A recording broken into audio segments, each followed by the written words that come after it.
Bonjour. Alors comment se passe cette mobilisation ?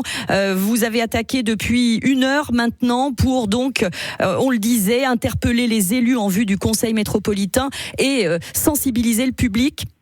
Oui, absolument. Nous sommes donc réunis ce jour devant le Conseil métropolitain de Marseille à propos de ce projet d'extension de la station de primatologie de Rousset, qui souhaite faire un élevage commercial de primates afin de pouvoir revendre ces primates aux autres laboratoires.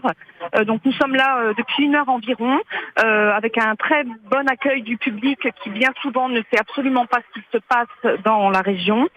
Et notre but, c'est surtout d'informer, de sensibiliser dans un premier temps et d'être présent autant que possible pour les singes de Rousset et ce futur projet.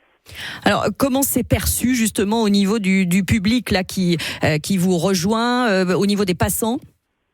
Eh bien, en fait, comme je vous le disais, on reçoit un très très bon accueil parce que la majorité des gens ne savent absolument pas qu'il existe cet établissement très proche de chez eux d'une part, et d'autre part, ils sont absolument horrifiés lorsqu'ils apprennent que aujourd'hui encore au XXIe siècle et en France, on élève des primates, des singes qui sont quand même nos plus proches voisins dans le cadre de l'expérimentation animale. Donc il y a vraiment des réactions unanimement défavorables à cette extension, à ce projet d'extension, lorsque l'on sait également qu'il y a en effet, comme vous le précisiez, 3 Français sur 4 qui sont défavorables à l'expérimentation en France.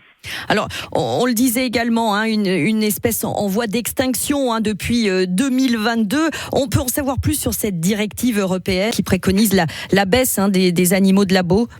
Oui, absolument. Il faut savoir que parmi ces primates, certains sont arrachés à leur milieu naturel, comme l'avait montré notre enquête il y a quelques années maintenant.